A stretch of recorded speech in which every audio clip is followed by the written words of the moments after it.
함께 보실 말씀은 마가복음 11장 1절부터 10절까지 있는 말씀입니다. 마가복음 11장 1절부터 10절까지 있는 말씀, 제가 가진 성경으로 신약 73쪽에 있는 마가복음 11장 1절부터 10절까지의 말씀을 제가 봉독해 드리도록 하겠습니다. 그들이 예루살렘에 가까이 와서 감람산 벳바게의 베다니에 이르렀을 때에 예수께서 제자 중 둘을 보내시며 이르시되 너희는 맞은편 마을로 가라. 그리로 들어가면 곧 아직 아무도 타보지 않은 나귀 새끼가 매어 있는 것을 보리니 풀어 끌고 오라. 만일 누가 너희에게 왜 이렇게 하느냐 묻거든 주가 쓰시겠다 하라. 그리하면 즉시 이리로 보내리라 하시니 제자들이 가서 본즉 나귀 새끼가 문 앞 거리에 매어 있는지라. 그것을 푸니 거기서 있는 사람 중 어떤 이들이 이르되 나귀 새끼를 풀어 무엇 하려느냐 하매 제자들이 예수께 이르신 대로 말한데 이에 허락하는지라. 나귀 새끼를 예수께로 끌고 와서 자기들의 겉옷을 그 위에 얹어 놓음에 예수께서 타시니 많은 사람들은 자기들의 겉옷을, 또 다른 이들은 들에서 벤 나뭇가지들을 길에 펴며 앞에서 가고 뒤에서 따르는 자들이 소리 지르되 호산나 찬송하리로다. 주의 이름으로 오시는 이여 찬송하리로다. 오는 우리 조상 다윗의 나라여 가장 높은 곳에서 호산나 하더라. 아멘. 무언가를 크게 기대했는데 막상 결과는 그 기대와 전혀 다를 때가 있습니다. 유명한 맛집이라고 해서 한참을 줄을 서서 기다렸다가 겨우 들어갔는데 정작 음식을 먹어보니 기대한 만큼 맛이 좋지 않을 때가 있습니다. 혹은 새로 나온 전자제품을 비싼 돈을 주고 샀는데 사용해보니 예전의 것과 별 차이가 없을 때, 그때 느끼는 실망감은 단순한 아쉬움을 넘어 약간은 허탈함이 느껴지기까지도 합니다. 우리의 인생도 그렇습니다. 내가 믿고 의지했던 것들, 간절하게 바랐던 것들이 기대와 다를 때가 있습니다. 그럴 때 우리는 실망감이 듭니다. 때로는 사람에게서, 때로는 상황 속에서, 심지어 하나님에 대해서도 그러한 감정이 들 때가 있습니다. 오늘 본문 속에서도 그러한 장면이 나오고 있습니다. 사람들은 예수님께 열광했고, 그리고 며칠이 지나 또다시 예수님께 실망하며 돌아섭니다. 왜 이런 일이 일어났던 것일까요? 오늘 본문을 보면 이제 예수님께서 십자가를 지시는 그 사명을 감당하시기 위해 예루살렘으로 들어가십니다. 우리가 알고 있는 대로 예수님은 왜 이 땅에 오셨습니까? 우리를 구원하시기 위해서, 우리에게 생명을 주시고 더 풍성히 주시기 위해서 이 땅에 오신 분이 바로 우리 예수님 아닙니까? 그러니 우리 예수님은 이 땅의 모든 왕보다도, 그리고 이 땅의 모든 높은 자들보다도 더 대접을 받기 마땅한 그런 분이셨습니다. 당시의 왕은 보통 어떻게 먼 거리를 이동했을까요? 당시의 왕들은 자신이 가진 힘과 위엄을 나타내기 위해서 멋진 말을 타고 개선 행진을 했습니다. 혼자서 다니지도 않았습니다. 병거를 몰고 군대를 거느리면서 백성들 앞에 나타났습니다. 그렇게 함으로 말미암아 자신이 가진 높은 위치 그리고 권력을 자랑하고 드러냈던 것입니다. 이제 예수님께서 예루살렘 성에 입성을 하십니다. 그러면 예수님께서는 이 땅에 있는 모든 왕보다 더 높으신 분이고 존귀하신 분이니까 최소한 그 왕의 수준에 맞추던지 아니면 그 이상으로 멋지고 화려한 모습으로 예루살렘 성으로 입성하셔야 할 것 같습니다. 그러나 오늘 본문에서 예수님께서는 예루살렘 근처에 오셔서 제자들을 보내면서 이렇게 말씀하십니다. 본문 2절에서 3절 말씀을 보면 이르시되 너희는 맞은편 마을로 가라. 그리로 들어가면 곧 아직 아무도 타보지 않은 나귀 새끼가 매여 있는 것을 보리니 풀어 끌고 오라. 만일 누가 너희에게 왜 이렇게 하느냐 묻거든 주가 쓰시겠다 하라. 그리하면 즉시 이리로 보내리라 하시니. 예수님께서 예루살렘에 들어가실 때 멋진 백마를 타시겠다고 하는 것도 아니고 아직 아무도 타보지 않은, 아무도 태워보지 않은 그 나귀 새끼를 타야겠다고 말씀하십니다. 사실 한 번도 사람을 태워보지 않은 이 나귀 새끼를 탄다는 것이 쉬운 일은 아닙니다. 매우 불편한 일입니다. 사람을 태워본 적이 없으니까 길이 들지 않아서 걷는 것도 어설프지 않았겠습니까?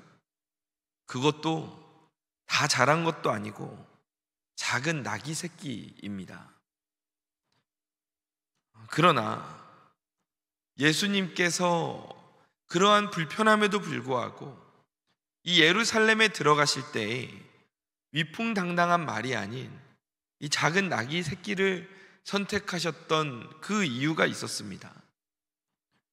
민수기 19장 2절을 보면 여호와께서 명령하시는 법의 율례를 이제 이르노니 이스라엘 자손에게 일러서 온전하여 흠이 없고 아직 멍에 매지 아니한 붉은 암송아지를 내게로 끌어오게 하고 라고 말씀하십니다. 하나님께서는 하나님께 바쳐지는 그 동물들에 대해서 이야기하실 때 아무 동물이나 데리고 오라고 말씀하시지 않았습니다. 하나님께 드리는 동물은 아직 멍에를 매지 않았거나 사람의 손을 타지 않은 짐승이어야 했습니다. 그러니까 아직 아무도 태워보지 않은 이 나귀 새끼는 하나님께 드리기에 합당한 것이었던 것입니다. 또 당시에 유대인의 전승에 따르면 왕이 한번 타는 것은 무엇이 되었든지 다른 사람은 탈 수가 없었습니다.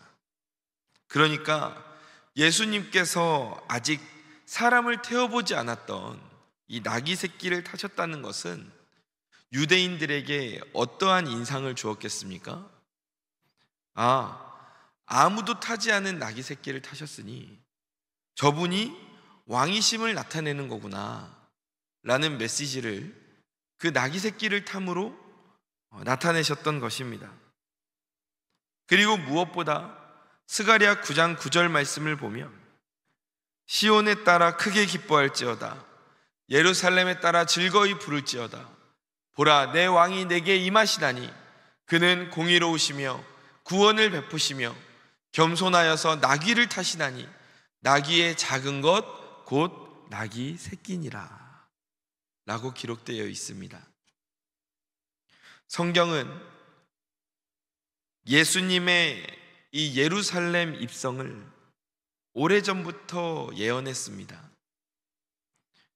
예수님께서는 의도적으로 이 말씀을 이루시면서 본인이 메시아이심을 그 구약 성경에서부터 창세부터 쭉 이어져 내려오는 그 메시아가 바로 자신이심을 나타내셨던 것입니다. 예루살렘 입성하실 때 화려하고 멋지게 입성하시면 얼마나 좋습니까? 예수님은 천사들의 호의를 받으실 수도 있었고 또 멋진 백마를 타고 예루살렘에 들어가실 수도 있었습니다. 그러나 우리 예수님께서는 그러한 개인의 영광보다 하나님의 말씀이 성취되는 것을 더 중요하게 여기셨습니다.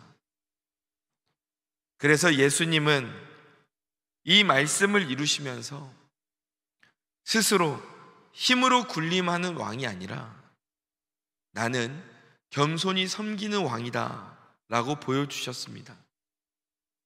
권세와 무력으로 다스리는 왕이 아닌 십자가의 사랑으로 다스리는 왕임을 보여주셨던 것입니다. 많은 사람들이 예수님께서 나귀를 타시고 오시는 그 모습을 보며 어쩌면 이상하게 생각했을지 모릅니다. 정말 저분이 왕이 맞을까? 그러나 우리 주님은 세상의 기준을 따라 오신 분이 아닙니다. 그분은 작고 연약한 나귀를 타고 오셔서 세상의 권력과 성공을 무너뜨리십니다. 그리고 이렇게 말씀하시는 것입니다. 하나님의 나라는 세상의 나라와 같지 않다. 나는 섬김과 겸손의 왕으로서 너희에게 나아갈 것이다 라고 말씀하십니다. 이렇게 우리 예수님은 겸손과 섬김의 왕으로서 이 땅에 오셨습니다. 이것이 예수님의 본질이고, 그리고 이것이 예수님의 우리를 향한 마음입니다. 단 한 번도 이 마음은 변하신 적이 없습니다. 그래서 예수님은 나귀 새끼를 타고 예루살렘으로 입성하십니다. 그 예수님을 보며 예루살렘 성의 사람들이 열광합니다. 겉옷을 벗어서 길에다가 깔고 들에서 나무 가지를 꺾어다가 흔들면서 외칩니다. 본문 9절에서 10절까지 말씀입니다. 앞에서 가고 뒤에서 따르는 자들이 소리 지르되 호산나 찬송하리로다. 주의 이름으로 오시는 이여 찬송하리로다. 오는 우리 조상 다윗의 나라여 가장 높은 곳에서 호산나 하더라. 마치 왕이 전쟁 후에 개선행진을 하듯 사람들이 예수님 앞에 엎드리고 외칩니다. 감격스러운 장면입니다. 너무나도 아름다운 장면입니다. 그런데 문제가 있었습니다. 예루살렘에서 예수님께 호산나라고 그렇게 외치면서도 이들이 가진 문제는 예수님이 누구인지, 그리고 예수님이 이 땅에 무슨 일을 하기 위해 오신 왕인지를 제대로 알지 못했습니다. 이들이 그토록 외쳤던 호산나, 이 말은 이제 우리를 구원하소서라는 뜻입니다. 그런데 그들이 말하는 구원은 예수님이 이루고자 하셨던 구원과 한참 달랐습니다. 예수님께서는 우리를 죄와 사망 가운데에서 구원하시려고 이 땅에 오셨는데 그들은 예수님을 로마 제국의 손에서 그 로마를 무너뜨리고 자신들을 정치적으로 구원해 줄 해방자로만 생각을 했습니다. 다윗의 나라가 다시 세워질 것이다. 우리 이스라엘 민족이 로마를 벗어나서 다시 힘을 얻게 될 것이다. 이들은 그러한 마음으로 호산나, 호산나 환호했던 것입니다. 그들의 호산나는 참된 신앙의 고백이 아니었습니다. 자기 생각대로의 외침이었습니다.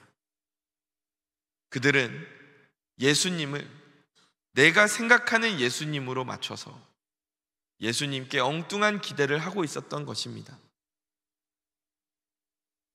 이러한 엉뚱한 기대가 어떠한 결과를 낳게 되었습니까?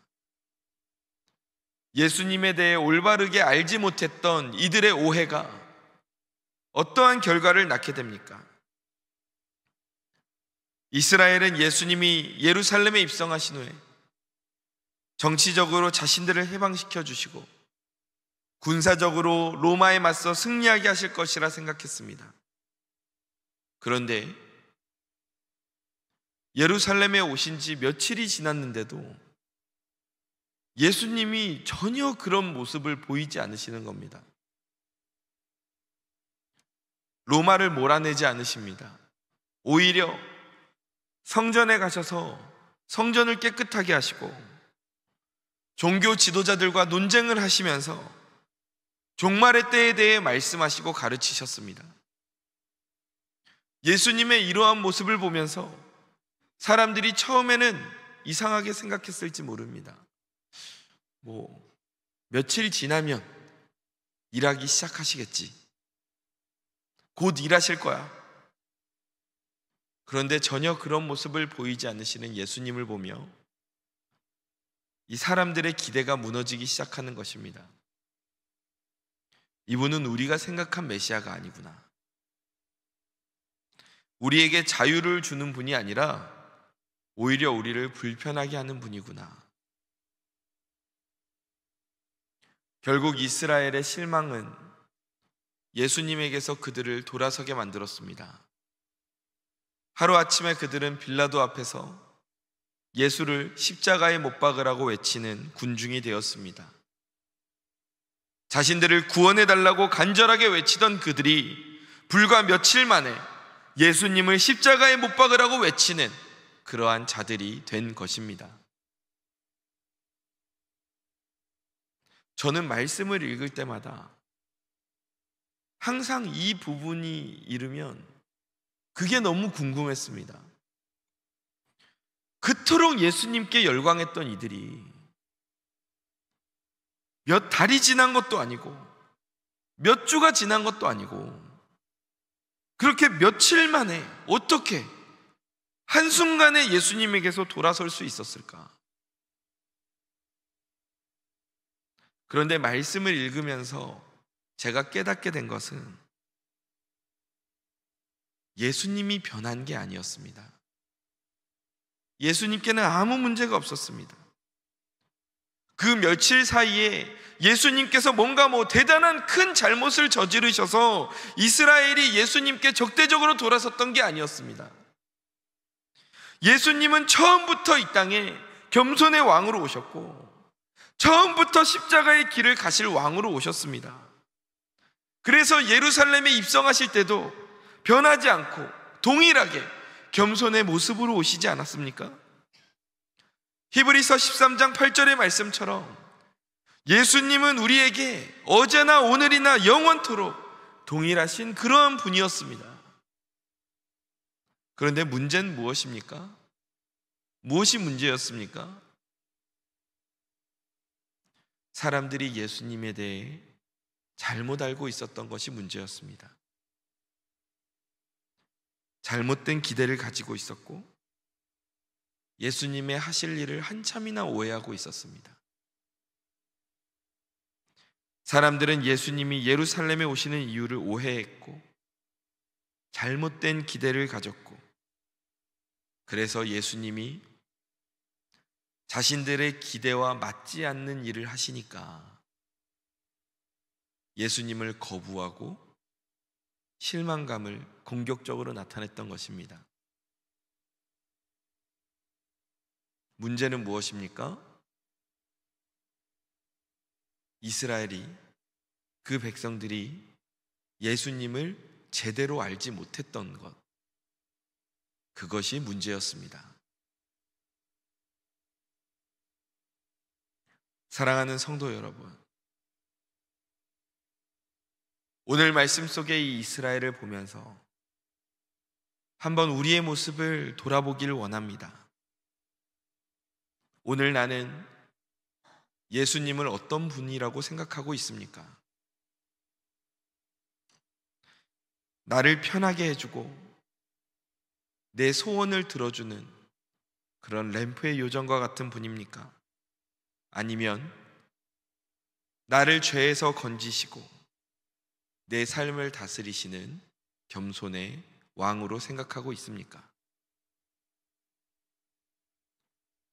예수님은 우리를 죄에서 구원하시기 위해 오신 분임을 믿습니다.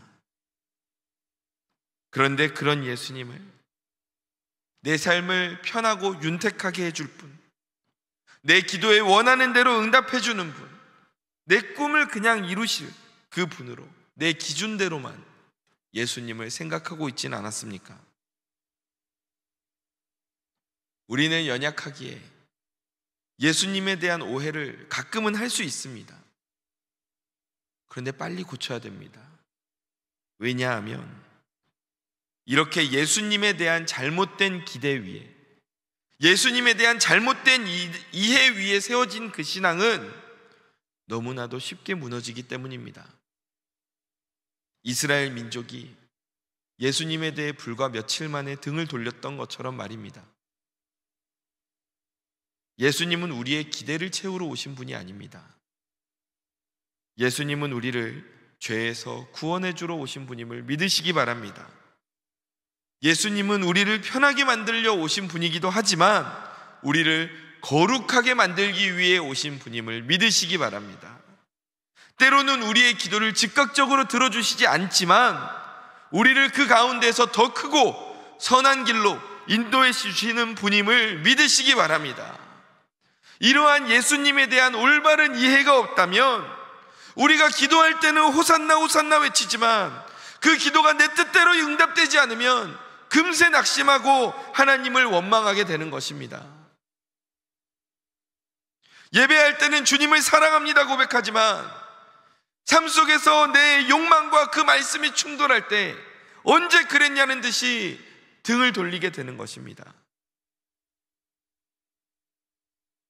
성도 여러분, 본문 속 이 이스라엘 군중들의 모습은 2000년 전 예루살렘 사람들의 이야기가 아닙니다. 오늘 이 시대를 살고 있는 우리의 이야기이기도 합니다. 예배의 자리에서는 호산나를 외치며 찬양하나 직장과 학교와 가정에서 우리의 모습이 달라지진 않습니까? 기도할 때는 주님 제 삶을 인도해 주십시오라고 기도하지만 막상 주님의 뜻이 내 뜻과 다를 때는 주님 왜 내 기도를 들어주시지 않습니까? 라며 불평하진 않습니까? 왜 우리의 삶에서 그러한 모습이 나타납니까? 우리가 주님을 올바르게 알고 있지 않아서 그렇습니다. 우리가 주님의 하실 일을 제대로 이해하고 있지 않아서 그렇습니다. 주님을 제대로 알지 못하고 주님을 제대로 이해하지 못하니 상황에 따라서 우리의 믿음이 흔들리고 나의 감정에 따라서 반응하는 그런 신앙의 모습으로 우리가 살게 되는 것입니다.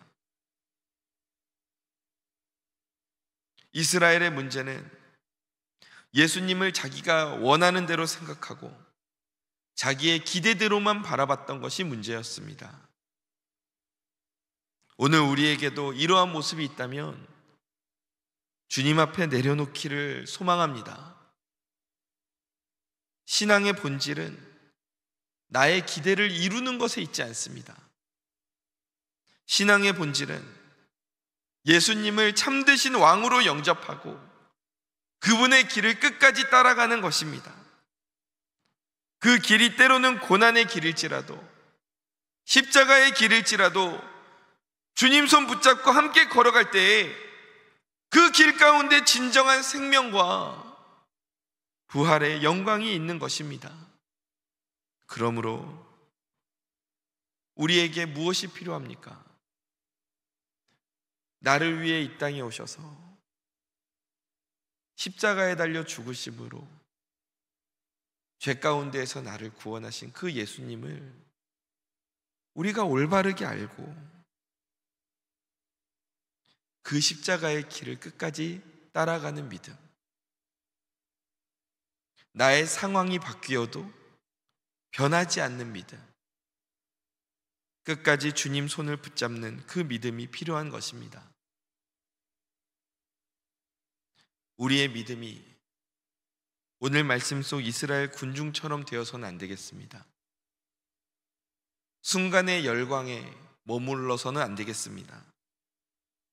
나를 구원하시기 위해 겸손의 왕으로 이 땅에 오신 그 예수님을 끝까지 붙잡고 따라가는 그러한 믿음을 가지는 저와 성도님들 되시기를 주님의 이름으로 간절히 축원합니다. 말씀을 정리하겠습니다. 오늘 우리는 예수님께서 나귀를 타고 예루살렘에 들어가신 사건을 함께 살펴봤습니다. 예수님은 세상의 왕들과는 전혀 다른 모습으로 오셨습니다. 이 땅에 오실 때에도 베들레헴의 작은 그 말구유에서 예수님이 오시지 않았습니까? 예루살렘에 입성하실 때에도 나귀 새끼를 타고 자신의 영광보다 하나님의 말씀의 성취를 위해 이 땅에 오시지 않았습니까? 그분은 힘과 권세가 아니라 겸손과 섬김으로 오신 분입니다. 십자가를 외면하지 않으시고 끝까지 감당하시며 우리를 죽음까지 사랑하시는 그 왕으로 우리에게 오셨습니다. 그러나 이스라엘은 그 예수님을 제대로 알지 못했습니다. 그들의 환호성은 잘못된 기대 위에 세워진 환호였습니다. 그래서 그들은 며칠 뒤에 실망했고 그 실망은 곧 예수님에게서 돌아섬이 되었던 것입니다. 오늘 우리의 신앙은 어떻습니까? 혹시 내 믿음도 순간의 감정과 상황에 따라 흔들리는 신앙은 아니었습니까? 그렇다면 우리가 무엇부터 점검해 봐야 합니까? 나는 예수님을 어떤 분으로 생각하고 있는가? 그것부터 점검해 봐야 됩니다. 우리는 너무 자주 예수님을 오해합니다. 그러나 그 오해에도 불구하고 예수님은 변함없이 우리를 향한 구원의 길을 걸어가셨습니다. 사람들이 등을 돌리고 제자들이 도망쳐도 예수님은 그 길을 멈추지 않으셨습니다. 십자가를 끝까지 지심으로 우리를 죄에서 건지신 분이 바로 우리 예수님이십니다. 이 말씀이 오늘 우리에게 복음이 됨을 믿습니다. 우리의 믿음이 흔들려도 우리의 마음이 변해도 겸손의 왕 예수께서는 한 번도 우리를 포기하지 않으셨습니다. 그러므로 오늘 말씀 앞에서 우리가 결단하기를 원합니다. 나를 위해 겸손의 왕으로 이 땅에 오신 그 예수님의 사랑을 우리가 제대로 알기를 원합니다. 예수님은 내 뜻대로 움직이시기 위해 이 땅에 오신 분이 아닙니다. 내 뜻을 넘어서 나에게 가장 좋은 곳으로 허락하시는 분이 우리 예수님이심을 믿으시기 바랍니다. 내 인생을 죄 가운데서 구원하시고 나에게 영원한 생명을 주시기 위해 오신 분이 바로 우리 예수 그리스도 구세주이심을 믿으시기 바랍니다. 그러므로 어떤 상황 속에서도 끝까지 주님을 따르는 제자가 되어야겠습니다. 순간의 열광으로 맞이하고 끝나는 신앙이 아닌 십자가의 길까지 동행하는 믿음이 되기를 원합니다. 내 상황이 흔들리더라도, 내 삶이 어렵더라도 주님은 변함없이 우리의 왕이 되어주십니다. 겸손과 섬김의 모습으로 오늘도 내 곁에 서 계시는 분이 바로 우리 주님이십니다. 그 주님을 오해하면 안 됩니다. 내 뜻대로 주님이 움직여 주시지 않는다고 해서 우리가 주님을 외면하면 안 되겠습니다. 그 주님을 붙들고 끝까지 순종하는 믿음이 저와 우리 성도님들께 충만하기를 간절히 소망합니다. 오늘도 우리 주님께서 우리에게 물으십니다. 너는 너의 기대 속의 왕을 따르고 있느냐? 아니면 십자가를 지시는 참된 왕을 따르고 있느냐? 이 질문 앞에 우리가 이렇게 응답하기를 원합니다. 주님, 저는 저를 위해서 이 땅에 오신, 나의 죄를 사하기 위해 이 땅에 오신 예수 그리스도를 믿습니다. 그 예수님을 끝까지 따르는 제자가 되겠습니다. 주님을 올바르게 알고 주님이 어떤 분인지를 분명하게 알고 그 주님을 나의 왕으로 모시고 주님과 함께 이 인생의 길을 오늘도 걷겠습니다. 이러한 고백이 오늘 저와 성도님들의 결단이 되기를 주님의 이름으로 간절히 축원합니다. 기도하겠습니다. 하나님, 오늘 말씀 속 이스라엘은 주님을 환영하다가 순식간에 성난 군중으로 변하고 말았습니다. 그 이유가 무엇일까 살펴보니 문제는 그들이 예수님을 제대로 알고 있지 못했던 것, 그것이 문제였습니다. 예수님을 자신의 입맛에 맞게, 예수님은 이러한 일을 해주셔야 돼, 이 일을 하기 위해서 이 땅에 오신 거 아니야? 예수님에 대해 잘못된 생각을 가지고 예수님을 바라보고 있었습니다. 그러니 자신들의 기대가 깨어졌을 때 그 기대가 실망이 되고 예수님에 대한 분노가 되었던 것입니다. 주님, 혹시 나의 모습도 그렇진 않았습니까? 나의 기대대로 예수님이 일하시지 않는다고 느낄 때 예수님께 실망하고 예수님께 분노하진 않았습니까? 주님, 그 원인이 무엇인가 살펴보니 내가 예수님을 제대로 알지 못해서 그랬습니다.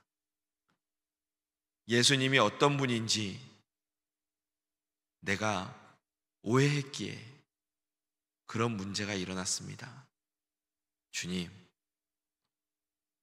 이제 그러한 일이, 그러한 돌아섬이 내 안에서 일어나지 않기를 원합니다.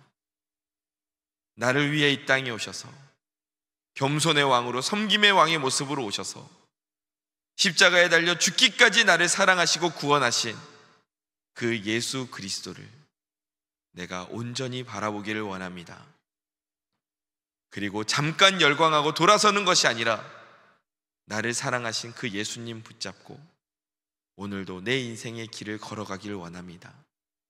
그러할 때 때로는 내 기대대로 일이 바로바로 풀리지 않을지라도, 내 생각대로 일들이 진행되지 않을지라도 그 가운데에서 나와 함께 하시는 예수님이 계심을 믿기 때문에 오늘도 우리의 인생을 살아가게 될 줄로 믿습니다. 주님만 붙잡고 끝까지 십자가의 길, 주님과 함께 따라가는 제자의 삶을 살게 하여 주옵소서. 주님을 올바르게 알게 하여 주옵소서. 사랑이 많으신 예수님의 이름으로 기도드립니다. 아멘.